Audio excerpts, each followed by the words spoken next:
So, very good morning to all of you. Let's start today the Hindu editorial analysis, which have national and international importance for UPSC civil services and other state pieces examination.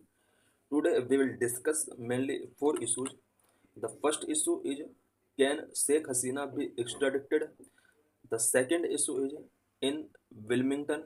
In this article, we will discuss various aspects of Quad organizations and what is the relevance of upcoming Quad summit. The third issue is drowning a neglected public health crisis, and the fourth issue is fast track code justice on the clock. So let's discuss all the issues. Can Sheikh Hasina be extradited? Bangladesh International Crime Tribunal has announced plans to seek the extradition of ousted leader Sheikh Hasina from neighboring India. Bangladesh के international crime tribunal ने ये announce किया है कि वो Oersted leader Sheikh Hasina जो कि India के अंदर नेबरिंग किया है इनको एक्स्ट्राडिक्शन के लिए सीकिंग कर सकता है because of numerous criminal cases have been logged in Bangladesh against her and her aides encompassing charges of murder, torture, abduction, crime against humanity and genocide. Miss Sheikh Hasina और उनके एडीज के अगेंस्ट बांग्लादेश के अंदर न्यूमरस क्रिमिनल केसेस फाइल किए जा चुके हैं specially related to murder torture abduction crime against humanity and genocide India and Bangladesh have a bilateral extradition treaty in place that could allow for her return to face trial because India और बांग्लादेश ने एक्स्ट्राडिक्शन से related bilateral treaty sign कर रखी है और इस treaty के according अगर शेख हसीना के अगेंस्ट ट्रायल स्टार्ट किए जाते हैं तो इन्हें इंडिया को कहीं ना कहीं इन्हें एक्स्ट्राडिक्शन में हेल्प करनी पड़ेगी what is the extradition treaty between India and Bangladesh से बांग्लादेश और इंडिया के बीच जो एक्स्ट्राडिक्शन ट्रीटी है उस ट्रीटी के अंडर क्या क्या प्रोविजंस किए गए हैं इन 2013 India and Bangladesh executed in extradition treaty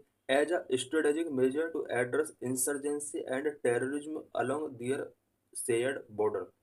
2013 में इंडिया और बांग्लादेश ने एक्स्ट्राडिशन ट्रीटी साइन किया था इस ट्रीटी का मकसद बॉर्डर के थ्रू जो भी इंसर्जेंसी या टेररिज्म एक्टिविटी को मोटिवेट किया जाता है उन एक्टिविटीज को कहीं ना कहीं स्ट्रेटेजिकली कंट्रोल करने के लिए ये ट्रीटी साइन की गई थी amended treaty of 2016 provisioned the process of exchange of fugitives wanted by both nations and also transfer of several notable political prisoners 2016 में इस ट्रीटी को अमेंड किया गया इस अमेंडमेंट के अंदर टू इम्पोर्टेंट प्रोविजन किए गए बांग्लादेश और इंडिया के अंदर अगर फ्यूजिटिव रिसाइड करते हैं यानी बांग्लादेश की तरफ से इंडिया के अंदर कोई फ्यूजिटिव आ जाता है और इंडिया की तरफ से बांग्लादेश की तरफ अगर कोई फ्यूजिटिव मूव कर जाता है इनके एक्सचेंज से रिलेटेड कुछ प्रोविजंस इस अमेंडमेंट में किए गए थे पॉलिटिकल प्रिजनर्स बांग्लादेश के अगर इंडिया के अंदर है इंडिया के बांग्लादेश के अंदर है इनके ट्रांसफर के लिए भी इस अमेंडमेंट के अंदर प्रोविजन किए गए under the international crimes act of 1973 Bangladesh court can proceed with criminal trials even in Miss Hasina's absence Bangladesh के अंदर इंटरनेशनल क्राइम्स एक्ट 1970 के अकॉर्डिंग बांग्लादेश मिस हसीना की एब्सेंस में भी क्रिमिनल ट्रायल प्रोसीड स्टार्ट कर सकता है कैन एक्स्ट्राडिशन बी रिफ्यूज क्या इंडिया की तरफ से इस एक्स्ट्राडिशन की डिमांड को रिफ्यूज किया जा सकता है क्या ट्रीटी के अंडर कुछ ऐसे प्रोविजन है जिनको बेस बनाकर ये रिफ्यूज किया जा सकता है According to Article 6 of the treaty, extradition may be refused if the offence is of a political nature. अगर मिस हसीना के अगेंस्ट जो ऑफेंस अगर पॉलिटिकल नेचर के हैं तो इंडिया चाहे तो इस एक्स्ट्राडिक्शन को रिफ्यूज कर सकता है but a host of offences such as murder terrorism related crimes and kidnapping are explicitly excluded from being classified as political refuge तभी किया जा सकता है जब पॉलिटिकल नेचर के ऑफेंस हो, बट बांग्लादेश के अंदर मिस हसीना के अगेंस्ट जो ट्रायल स्टार्ट होने वाले हैं वो mainly murder, terrorism related crimes, kidnapping से रिलेटेड कुछ एक्ट के अगेंस्ट यहाँ पर कंप्लेन किया गया है। Another basis for refusal is outlined in Article 8, which permits denial of a request if the accusation is not made in good faith in interest of justice. Refusal का other basis ये हो सकता है कि justice के interest में अगर good faith made की जाती है और एक्यूजेशन जो इनके ऊपर लगाए गए हैं अगर वो गुड फेथ के साथ नहीं लगाए गए हैं तो इस कंडीशन में भी एक्स्ट्राडिक्शन को रिफ्यूजल किया जा सकता है। India would potentially refuse extradition on ground that the charges against Ms. Hasina have not been leveled is in good faith and there is a possibility of her being subjected to political persecution or an unfair trial upon her return to Bangladesh. India Sheikh Hasina के extradition को potentially refuse कुछ other grounds पर भी कर सकता है। First ground ये हो सकता है कि जो इनके ऊपर एक्यूजेशन लगाए गए हैं उसके लिए गुड फेथ ग्राउंड नहीं है और एक्स्ट्राडिक्शन के बाद बांग्लादेश में इनके अगेंस्ट कुछ पॉलिटिकल परजिक्यूशन भी हो सकते हैं एंड अनफेयर एक्ट भी इनके साथ हो सकते हैं। इसके साथ साथ ऐसा भी एक्सपेक्ट इंडिया कर सकता है कि अनफेयर ट्रायल्स भी बांग्लादेश के अंदर इनके अगेंस्ट कर सकते हैं। तो इन सब ग्राउंड्स को इस ग्राउंड्स के बेस पर पोटेंशियली रिफ्यूज इंडिया कर सकता है। What are the potential implications? अगर इंडिया शेख हसीना का एक्स्ट्राडिक्शन को रिफ्यूज करता है तो इसके पोटेंशियल इम्प्लीकेशंस क्या क्या हो सकते हैं? Treaty does not guarantee Miss Hasina's extradition as final decision will hinge more on diplomatic negotiations and political considerations. Treaty जो दोनों कंट्रीज के बीच में की गई है ये शेख हसीना के एक्स्ट्राडिक्शन की गारंटी नहीं है और सबसे इम्पोर्टेंट यहाँ पर दो चीज़ें हो जाती हैं, diplomatic negotiation and political consideration. ये जितने बेटर तरीके से किए जाएंगे उतना ही बेटर तरीके से एक्स्ट्राडिक्शन इजीली किया जा सकता है। Bangladesh is India largest trade partner in south Asia with bilateral trade estimated at $15.9 billion in the fiscal year 22-23। Bangladesh south Asia के अंडर इंडिया का लार्जेस्ट ट्रेडिंग पार्टनर है। 2022-23 फाइनेंशियल ईयर में इंडिया और बांग्लादेश का बायलैटरल ट्रेड $15.9 बिलियन का रहा है। Both countries signed a comprehensive economic partnership agreement to foster economic ties. Miss Hasina के टाइम पे इकोनॉमिक टाइज को बूस्ट करने के लिए इंडिया और बांग्लादेश ने comprehensive economic partnership agreement sign किए हैं। If India were to decline the extradition request, it would likely serve as a minor political irritant rather and is unlikely to dent bilateral relations, especially in critical areas of cooperation between two nations। अगर India Sheikh Hasina के extradition की request को decline करता है तो इसकी वजह से इंडिया को बांग्लादेश की तरफ से माइनर पॉलिटिकल इरिटेंट फेस करने पड़ सकते हैं और दोनों कंट्रीज के बीच में जो रिलेशन है बायलैटरल रिलेशन वो कहीं ना कहीं डेंट हो सकते हैं। This article is related with Quad organisation. In this article we will discuss the upcoming Quad summit in US and we will discuss various aspects of Quad organization. This year, leaders of Quad, Australia, India, Japan, and United States will convene for fourth summit in Wilmington, US on September 21। इस year का quad का summit specially fourth summit है और ये US के अंदर Wilmington city के अंदर 21 सितंबर को होने वाला है। What is Quad? Quad, which also known as Quadrilateral Security Dialogue, is a strategic forum comprising four countries: the US, Japan, India, and Australia। Quad जिसको क्वाड्रिलेटरल सिक्योरिटी डायलॉग के नाम से भी जाना जाता है, ये एक स्ट्रेटेजिक फोरम है और फोर कंट्रीज के कंप्राइज करने के बाद क्वाड ऑर्गेनाइजेशन बना है। Four countries US, Japan, India and Australia. Objectives की अगर बात की जाए तो क्वाड के वेरियस ऑब्जेक्टिव्स हैं। Number 1, share a common interest in maintaining a free and open Indo Pacific. Free and open Indo Pacific को मेंटेन करने के लिए सभी कंट्री कॉमन इंटरेस्ट शेयर करते हैं। Promoting democracy, human rights and rule of law. Democracy, human right and rule of law को promote करने के लिए सभी कंट्रीज कमिटेड हैं। China expanding influence in region. Indo Pacific region के अंदर जिस तरह से चाइना का इन्फ्लुएंस एक्सपेंड हो रहा है, उसको काउंटर करने के लिए भी क्वाड एक इम्पोर्टेंट रोल प्ले करता है। इंडो पैसिफिक रीजन के अंदर रीजनल सिक्योरिटी को इस्टेब्लिश करने के लिए, इकोनॉमिक कोऑपरेशन को प्रमोट करने के लिए क्वाड एक इम्पोर्टेंट ऑर्गेनाइजेशन है। Quad is seen as a mechanism for balancing China's influence in the region. It is open to other countries to share their values and interest. Indo Pacific region के अंदर China का जो influence rise हो रहा है, इसको balance करने के लिए क्वाड एक मैकेनिज्म के तौर पर वर्क करता है। और क्वाड ऐसा नहीं है कि सिर्फ 4 कंट्रीज का ही ऑर्गेनाइजेशन है, बल्कि इसके प्रिंसिपल्स के अकॉर्डिंग इसमें अदर कंट्री जो इसके वैल्यूज और इंटरेस्ट के साथ अपने आप को राइट प्लेस पर रखते हैं, वो भी इस ऑर्गेनाइजेशन के साथ ऐड हो सकते हैं। Quad has held several meetings to discuss issues such as maritime security, infrastructure development and supply chain resilience. Various meetings के अंडर कुछ important decisions quad member countries लेते हैं, स्पेशली मैरीटाइम सिक्योरिटी से रिलेटेड, इंफ्रास्ट्रक्चर डेवलपमेंट से related, supply chain resilience से related जितने भी discussions होते हैं, ये इसकी वेरियस मीटिंग्स में यहाँ पर किए जाते हैं। क्वाड की अगर बात की जाए, ये फॉर्मल अलायंस नहीं है, बल्कि एक लूज ग्रुपिंग अलायंस है। नाटो या यूनाइटेड नेशंस की तरह क्वाड का कोई भी डिसीजन मेकिंग बॉडी नहीं है, सेक्रेटेरिएट नहीं है और फॉर्मल स्ट्रक्चर इसका नहीं है।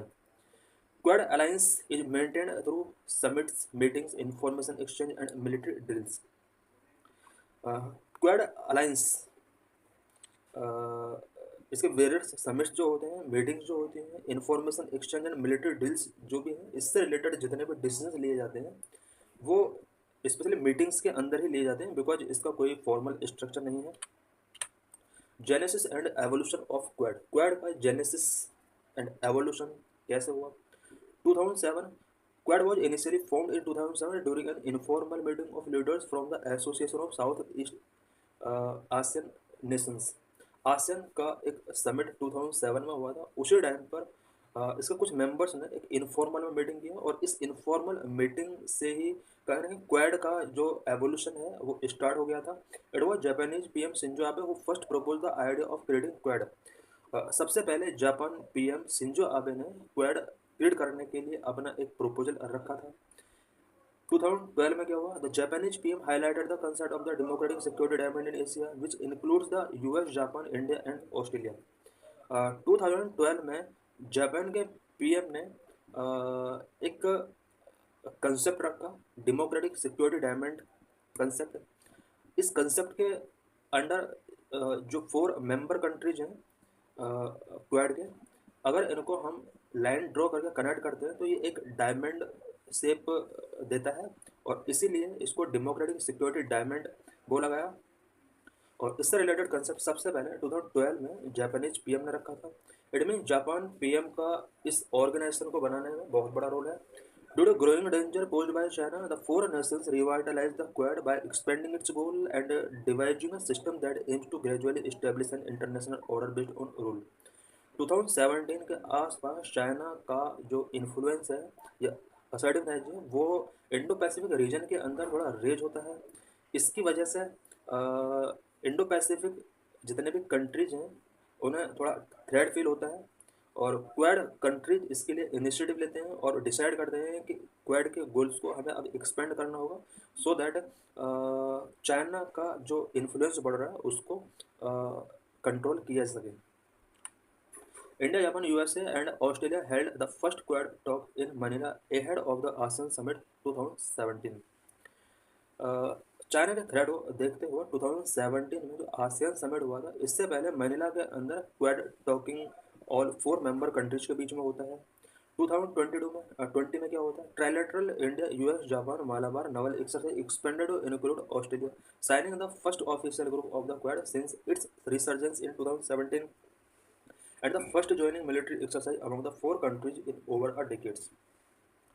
2020 में इससे पहले ट्राइलेटरल मालाबार नवल एक्सरसाइज हुआ करता था इंडिया यूएस और जापान के द्वारा।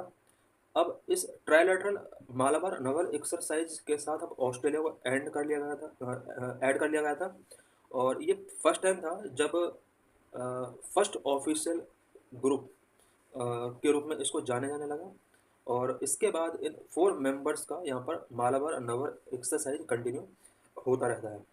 2021 all Quad leaders meet virtually and later release a joint statement titled The Spirit of Quad। 2021 में क्वाड का सभी मेंबर कंट्रीज का वर्चुअली मीटिंग होता है और इस वर्चुअली मीटिंग के बाद यहाँ पर एक joint statement the spirit of Quad यहाँ पर रिलीज किया जाता है। Various functions of Quad, Quad का वेरियस फंक्शंस क्या क्या है, to strengthening regional security, to countering China rise, to building maritime security capacity, to promoting economic cooperation, to strengthening people-to-people ties, cooperation in debt management. Number 1, to strengthening regional security, regional security को strength करने के लिए quad एक important role play करता है। Quad aims to enhance security and stability in Indo Pacific region by promoting a rule based order, freedom of navigation and respect for international law. Quad Indo Pacific region के अंदर security and stability को boost करने का M रखता है।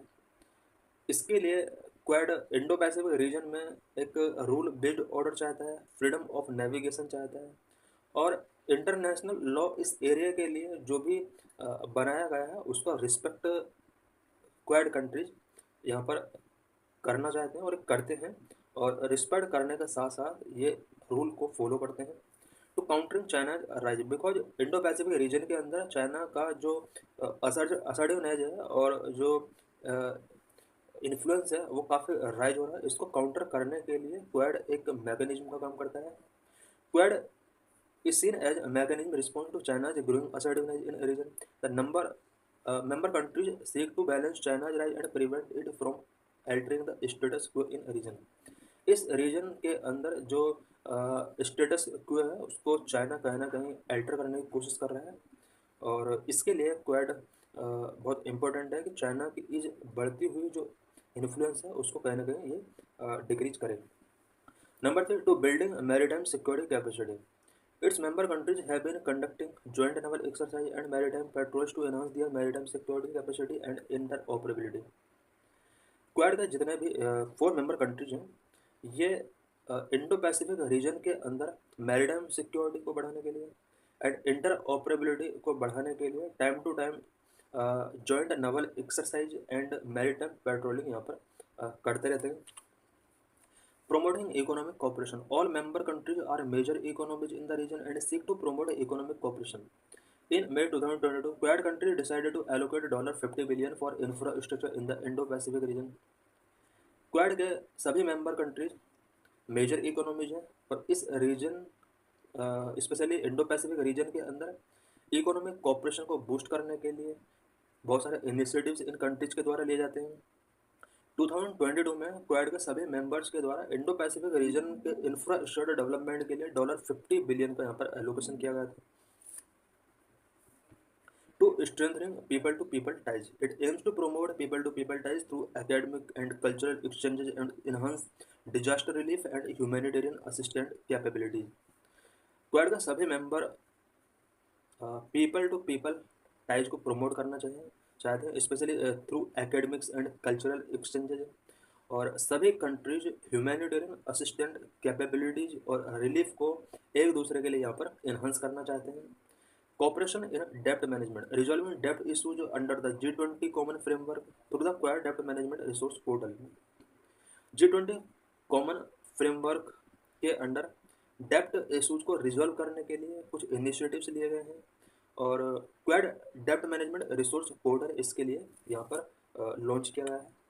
Significance of quad for India, India के लिए Quad organisation का क्या सिग्निफिकेंस है। Number one, strategic significance.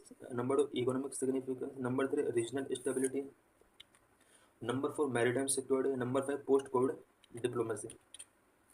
Strategic importance. Quad is a platform to discuss and address the common challenges faced by the Indo-Pacific region, such as the rise of China and its increasing assertiveness in the region through stream of pulse theory. Quad के सभी member countries common challenges Indo Pacific region के अंदर face कर रहे हैं और इस reason के अंदर स्ट्रीम ऑफ पल्स थ्योरी के अकॉर्डिंग चाइना अपना असर्टिवनेस इंक्रीज कर रहा है। इसको कॉम्बैट करने के लिए स्पेशली इंडिया के लिए क्वाड एक इम्पोर्टेंट ऑर्गेनाइजेशन हो जाता है। Number two, economic significance. Quad members countries have launched several initiatives like the Blue Dot Network, the Asia Africa growth corridor, supply chain resilient initiative promote economic development in region. Indo Pacific region के अंदर economic development को promote करने के लिए quad countries ने बहुत सारे initiatives last कुछ ईयर्स के अंदर लिए हैं, such that blue Dot network, Asia Africa growth corridor, supply chain resilience initiative. India is mostly at the receiving end of investment by quad countries. Quad countries के द्वारा जो बहुत सारे इनिशिएटिव्स इकोनॉमिक डेवलपमेंट के लिए लिए गए हैं, इससे इंडिया के अंदर भी बहुत सारे इन्वेस्टमेंट किए गए हैं और इंडिया कहीं ना कहीं एक रिसीविंग मोड में है।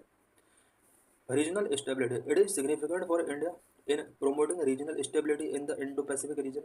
It is based on the principles of a free, open and inclusive Indo-Pacific and aims to promote a rule-based international order. Indo Pacific region के अंदर अगर कंटिन्यू रीजनल स्टेबिलिटी बनी रहती है तो इंडिया के लिए एक बहुत ही सिग्निफिकेंट हो सकता है। इसके लिए क्वाड ऑर्गेनाइजेशन बहुत इंपॉर्टेंट है, because Quad organisation Indo Pacific region के अंदर free, open and inclusive principles के बेस पर इंटरनेशनल ऑर्डर यहाँ पर इस्टेब्लिश करना चाहता है। Maritime security. This is useful for Indian maritime security by conducting joint naval exercise and coordinating on issues like freedom of navigation, piracy and illegal fishing. Indo Pacific region के अंदर Quad members time to time joint naval exercise conduct करते हैं, जिससे Indo Pacific region के अंदर freedom of navigation ensure होता है। Piracy and illegal fishing से रिलेटेड जो प्रॉब्लम्स हैं उसको कहीं ना कहीं उन प्रॉब्लम को कहीं ना कहीं सॉल्व किया जा सकता है।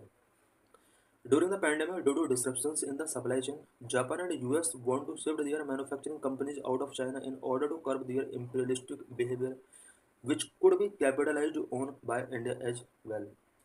कोविड के टाइम पर जापान और यूएस ने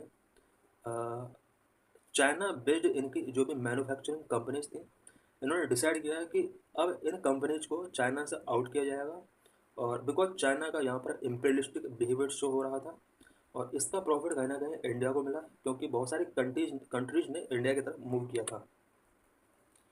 droning a neglected public health crisis. What is issue? The tragedy of three IS aspirants who drowned to death in basement of their coaching center in New Delhi's old Rajendra Nagar is a reminder that anyone can drown anywhere. Before some day, old Rajendra Nagar में coaching institute की library में जब से IS आस्पिरेंट का tragedy हुआ है, तब से ये बार बार रिमाइंडर होता है कि ऐसे इंसिडेंट किसी के साथ भी कहीं भी हो सकते हैं।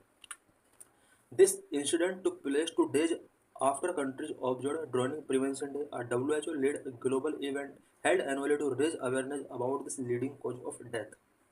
ये जो इंसिडेंट हुआ था ये ड्राइंग प्रिवेंशन डे ऑब्जर्व करने के बाद, इट मीन 2 days बाद, because all country drawing prevention day यहाँ पर सेलिब्रेट कर रहे थे। ड्राइंग प्रिवेंशन डे WHO के द्वारा लीड किया गया एक ग्लोबल इवेंट है और एनुअली इसको सेलिब्रेट किया जाता है, स्पेशली ड्रोनिंग की वजह से जो डेथ होती हैं या जो भी फर्टिलिटीज होती हैं उसके अगेंस्ट अवेयरनेस रेज करने के लिए ये डे सेलिब्रेट किया था। और इस डे सेलिब्रेशन के बाद 2 days आफ्टर ये इंसिडेंट हुआ था।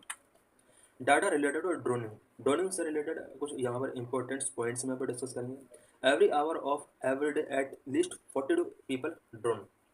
Every hour about 42 people drone होते हैं पूरा वर्ल्ड में, इट मीन्स अबाउट 1.2 मिनट्स में एक पर्सन डेड होता है, ड्रोन होता है वाटर के अंदर। According to World Health Organization 2,36,000 lives are lost to drowning every year, and almost 82,000 of them are children aged 1 to 14 years. WHO के अकॉर्डिंग एवरी ईयर ड्रोनिंग की वजह से अबाउट 2,36,000 लोगों का डेथ होता है, एंड इन ओवरऑल डेथ में 82,000 children का death होता है, and estimated 38,000 Indians die of drowning every year. India की अगर बात किया जाए तो इंडिया में एवरी ईयर ड्रोनिंग की वजह से 38,000 इंडियंस का डेथ होता है। Droning remains largely under reported and neglected public health issue. Droning एक ऐसा नेचुरल कैलेमिटी कहें या फिर हेल्थ क्राइसिस कहें, ये एक ऐसा हेल्थ क्राइसिस है जिसको अंडर रिपोर्ट किया गया है और पब्लिक हेल्थ इश्यूज के तौर पर इसको नेगलेक्टेड किया गया है। Many ways in which droning occurs, अलग अलग कंट्रीज में जो ड्रोनिंग केसेस मिलते हैं वो अलग अलग टाइप के दिख सकते हैं। In Vietnam and Uganda children are dying in rivers and lakes, whether water bodies that they enter in unhindered to bath or play। Vietnam या युगांडा कंट्री की अगर बात की जाए तो यहाँ पर चिल्ड्रन ज़्यादातर रिवर्स या लेक्स में डाइंग करना स्टार्ट कर देते हैं, या अदर वाटर बॉडीज में डाइंग करने की वजह से इनका डेथ हो सकता है। कई बार ये बाथिंग या प्लेइंग वहाँ पर करते हैं तो इसकी वजह से यहाँ पर डेथ हो सकता है। In Florida the state that bears the highest burden of drowning in USA, toddlers drown in swimming pools and hot tubs in their own homes. Florida country की अगर बात की जाए तो यूएसए का ये एक ऐसा स्टेट है, ये कंट्री नहीं है, स्टेट है फ्लोरिडा यूएसए का, जहाँ पर पूरे यूएसए में highest burden of drawing cases यहाँ पर देखने को मिलते हैं। टोडलर्स स्विमिंग पूल में यहाँ पर ड्रोन हो जाते हैं, या हॉट टब्स में अपने हाउस में यहाँ पर ये drone. In India, the journey to school every morning could be a treacherous one, swimming across crocodile and snake-infested rivers, trapped in a flash flood and a boat capsizing। India के अंदर जो incident होती हैं ज़्यादातर वो morning में जो children student school जा रहे होते हैं। स्पेशली इंडिया के अंदर बहुत सारे प्लेसेस हैं जहाँ पर उन्हें रिवर से पास होना पड़ता है या फ्लैश फ्लड से पास होना पड़ता है, और वहाँ पर क्रोकोडाइल या स्नैक से रिलेटेड बहुत सारे इंसिडेंट हो सकते हैं, या ड्रोनिंग से रिलेटेड इंसिडेंट हो सकते हैं, या बोटिंग कैप्साइज हो सकता है। तो इंडिया के अंदर इस तरह के इंसिडेंट यहाँ पर शो होते हैं। In Bangladesh where 43% of child death are due to drowning, most children under 5 drown within 20 metres of their own homes. Bangladesh की अगर बात की जाए तो वहाँ पर टोटल चाइल्ड डेथ जितना होता है उसका 43% ड्रोनिंग की वजह से होता है। मोस्ट चिल्ड्रन का जो डेथ होता है बांग्लादेश के अंदर वो विद इन द हाउस के आसपास जो भी है एरिया है, वाटर रिवर है या फिर लेक है, वहाँ ज़्यादातर बच्चों को यहाँ पर डेथ होता है। Initiatives taken by India to prevent drowning death, drowning death को प्रिवेंट करने के लिए इंडिया में क्या क्या इनिशिएटिव्स लिए गए हैं। इन दिसंबर 2023 India joined the club of droning prevention crusaders. India ने 2023 दिसंबर मंथ में क्लब ऑफ ड्रोनिंग प्रिवेंशन स्कूडर्स को ज्वाइन किया है। Ministry of health and family welfare releasing a strategic framework for droning prevention. Droning prevention के लिए ministry of health and family welfare की तरफ से strategic framework for droning prevention यहाँ पर रिलीज किया गया है। सो इंडिया के अंदर ज़्यादा से ज़्यादा लोगों को प्रिवेंट किया जा सके। And estimated 38,000 Indians die of drowning every year. India के अंदर एवरी ईयर अबाउट 38,000 इंडियंस का डेथ ड्रोनिंग की वजह से होता है। Initiative taken by various countries to prevent drowning death. Drowning death को प्रिवेंट करने के लिए कुछ इंटरनेशनल लेवल पर भी इनिशिएटिव्स टेकन किए गए हैं। Drowning deaths as a major public health concern found a voice on a global stage when WHO published the first ever global report on drowning prevention in 2024। Droning death को major public health concern के रूप में तब accept किया गया जब इसको global stage specially WHO के थ्रू मिला। WHO ने 2014 में ड्रोनिंग डेथ से related global report on droning prevention release किया था। उसके बाद इसको एक पब्लिक हेल्थ कंसर्न के तौर पर इवेल्युएट किया गया। Soon after an implementation framework was published and several studies and pilot projects began in countries such as Vietnam and Bangladesh. WHO के द्वारा इम्प्लीमेंटेशन फ्रेमवर्क पब्लिश करने के बाद बहुत सारे कंट्रीज के अंदर several studies and pilot project start किए गए ड्रोनिंग से related such as Vietnam and Bangladesh. But the historic movement came in April 2021 when the UN General Assembly adopted a resolution on droning prevention and called for worldwide action. 2021 में UN general assembly ने droning से related world wide action के लिए और droning prevention के लिए resolution यहाँ पर पास किया था. Several countries have adopted water safety plans including Australia, Thailand and Vietnam. UN general assembly के रेजोल्यूशन के बाद बहुत सारे countries such as Australia, Thailand and Vietnam ने अपने अपने कंट्रीज में वाटर सेफ्टी प्लान स्टार्ट किए. ऑस्ट्रेलिया के अंदर बिकॉज ऑस्ट्रेलिया पूरा कोस्ट आइलैंड है और यहाँ पर ड्रोनिंग से रिलेटेड इंसिडेंट बहुत ज़्यादा हो सकते हैं. इसके लिए इसने यहाँ पर फ्रंट लाइन वाटर सेफ्टी से रिलेटेड इनिशिएटिव्स लिए एंड लाइफ गार्ड यहाँ पर इस्टेब्लिश किया गया है. वियतनाम है जो prioritise swimming lesson for children. Vietnam के अंदर जो इनिशिएटिव लिया गया था वो ये था कि वियतनाम ने चिल्ड्रन के लिए स्विमिंग लेसन्स स्टार्ट किया. Bloomberg philanthropist partnered with the government of Vietnam for national programme on drowning which introduce the swim safe curriculum. Bloomberg philanthropist ने गवर्नमेंट ऑफ वियतनाम के साथ कंबाइन होकर नेशनल प्रोग्राम ऑन ड्रोनिंग से related यहाँ पर initiatives लिया है so that लोगों को यहाँ पर प्रोटेक्ट किया जा सके. और इस वियतनाम के अंदर स्विम सेफ करिकुलम भी स्टार्ट किया गया है. Conclusion. Like all public health crises, the drowning prevention requiring resources, systemic fixes and multi-sectoral cooperation. जिस तरह से अदर पब्लिक हेल्थ क्राइसिस के लिए गवर्नमेंट ऑफ इंडिया कोऑपरेशन के साथ और रिसोर्सेस को फुलफिलमेंट करके उसको अचीव करना चाहती है अपना टारगेट, उसी तरह से ड्रोनिंग को भी पब्लिक हेल्थ क्राइसिस के तौर पर एक्सेप्ट करके हमें सफिशेंट रिसोर्स इसके लिए इन्वेस्ट करने होंगे और मल्टी सेक्टोरल कोऑपरेशन को हमें बूस्ट करना होगा. Until then, the rapid response plan with low cost solutions such as use of strategic barriers around water bodies. यहाँ पर कुछ लो कॉस्ट सॉल्यूशंस के बारे में बताया गया है जैसे strategic barriers around water bodies, ये हम कर सकते हैं. Day care centres for preschool children के लिए डे केयर सेंटर्स हम इस्टेब्लिश कर सकते हैं. Teaching school age children basic swimming skill. School age children को हम बेसिक स्विमिंग स्किल्स हम टीच कर सकते हैं. Making available safe water transport and flotation devices could save lifes every day. बहुत सारे स्टूडेंट को वाटर ट्रांसपोर्ट के थ्रू स्कूल पहुंचना होता है, फ्लोटिंग करनी पड़ती है कई बार, और इसको हमें कॉपरेट तरीके से करना होगा और कोशिश करना होगा कि ड्रोनिंग से रिलेटेड जितने डेथ हैं उसको कम किया जा सके. Fast track courts justice on clock. What is issue? The number of fast track courts continuously decreasing in India since 2020. 2020 के बाद से इंडिया के अंदर फास्ट ट्रैक कोर्ट्स कम हो रही हैं, नंबर डिक्रीज हो रहा है. This decline reflects the challenges states face in maintaining these courts due to financial and administrative constraint. Fast track court का जो डिक्लाइनिंग हो रहा है इंडिया के अंदर, ये कहीं ना कहीं शो कर रहा है कि स्टेट का जो अपना फाइनेंशियल एंड एडमिनिस्ट्रेटिव बर्डन है वो कहीं ना कहीं बढ़ रहे हैं और स्टेट इन कोर्ट्स को मेंटेन नहीं कर पा रहे हैं. इसके कई सारे रीजन हो सकते हैं. फाइनेंशियल रीजन हो सकता है और अदर रिसोर्स रिलेटेड रीजन्स हो सकते हैं. Union government provide support the responsibility of running fast track courts rest with the state, many of which struggle to allocate the necessary resources. Union government सभी state government को fast track court को running करने के लिए support provide कराता है, but अभी भी बहुत सारे स्टेट इंडिया के अंदर ऐसे हैं जो रिसोर्स एलोकेटेड से रिलेटेड या फिर अदर टाइप की प्रॉब्लम्स फेस कर रहे हैं जिसकी वजह से वो स्टेट फास्ट ट्रैक कोर्ट को ऑपरेट या रनिंग नहीं कर पा रहे हैं.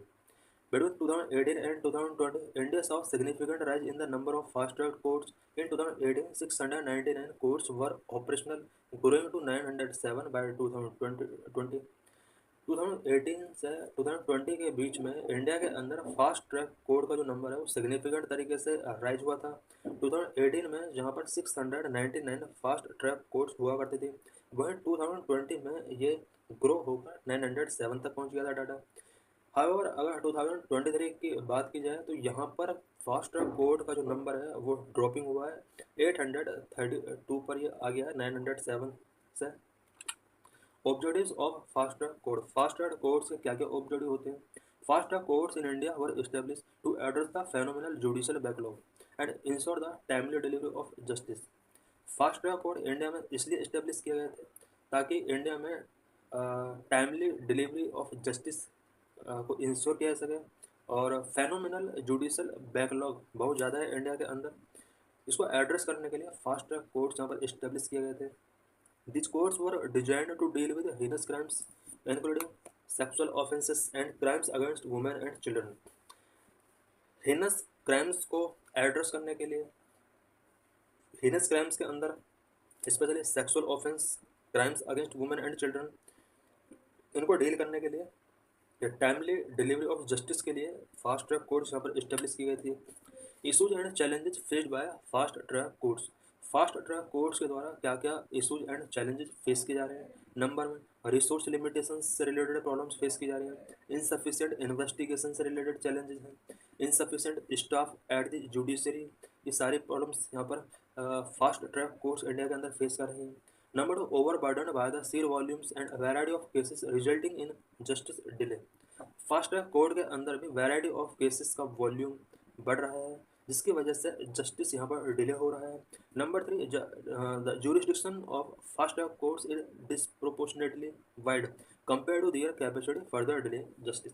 फास्ट ट्रैक कोर्ट्स का जो jurisdiction है वो बहुत वाइड है और इसकी कैपेसिटी के कंपेयर में बहुत ज़्यादा वाइड है, जिसकी वजह से जस्टिस डिले हो जाता है। अनदर चैलेंज में state have not expanded the scope of fast track courts beyond sexual offences, limiting their ability to address other category of high pendency cases. Fast track court के अंदर high pendency का एक reason ये भी है कि ये जो कोर्ट है ये अपना स्कोप सेक्सुअल ऑफेंसेस के बियॉन्ड नहीं करना चाहते हैं, और यही वजह है कि जो other cases fast track court में पड़े हुए हैं उनका नंबर बहुत ज़्यादा हो चुका है। और ज़्यादातर फास्ट ट्रैक कोर्ट के अंदर सेक्सुअल ऑफेंसेस से रिलेटेड मैटर्स को डील किया जाता है, अदर मैटर को इग्नोर किया जाता है। तो यही वजह है कि फास्ट ट्रैक कोर्ट के अंदर बहुत ज़्यादा केस का पेंडेंसी बढ़ रहा है।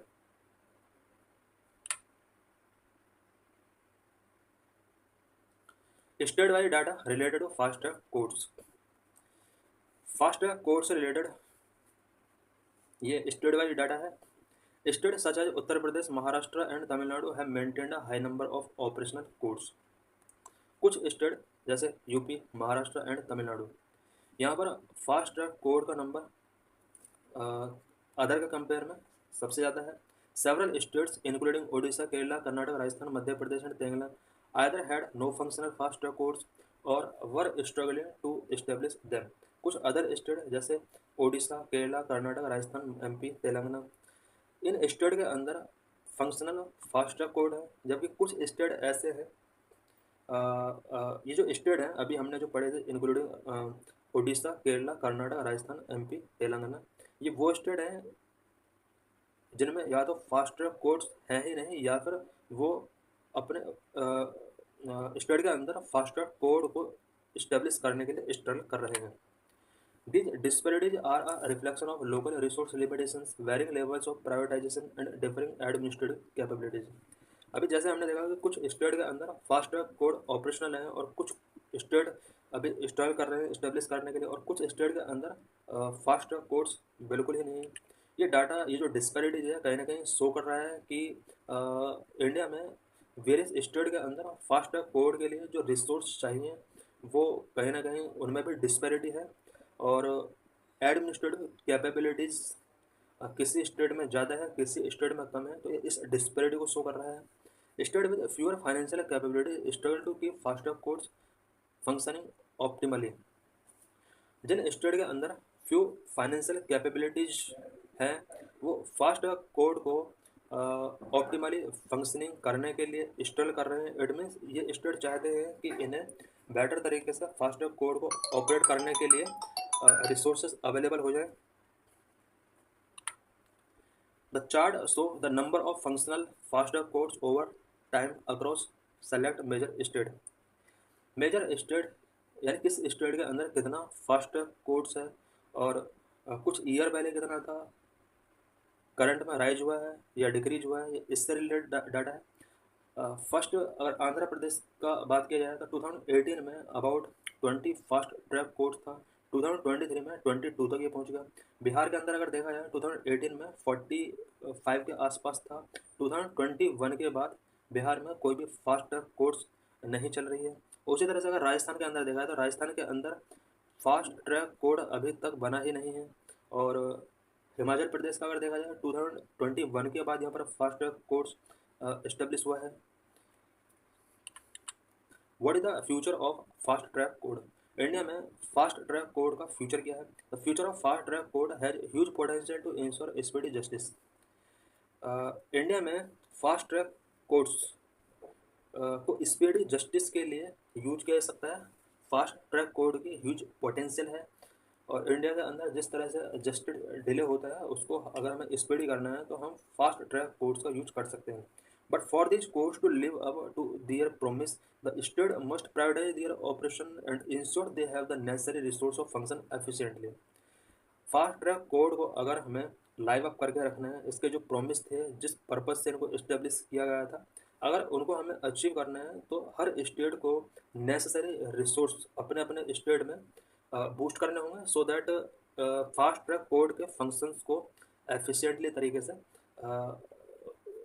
मैनेज किया सके। The states must improve their sophisticated investigation providing cutting edge forensic services.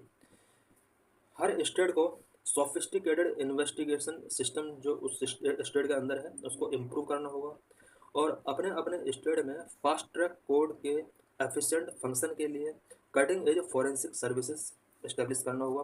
One possible solution lies in leveraging technology. Her fast track code के लिए टेक्नोलॉजी लिवरेज करके जो भी प्रॉब्लम्स हैं वहाँ पर उसको सॉल्व करना होगा। Digital case management system, E filling and video conferencing could help reduce procedural delays, allowing fast track code to work more efficiently।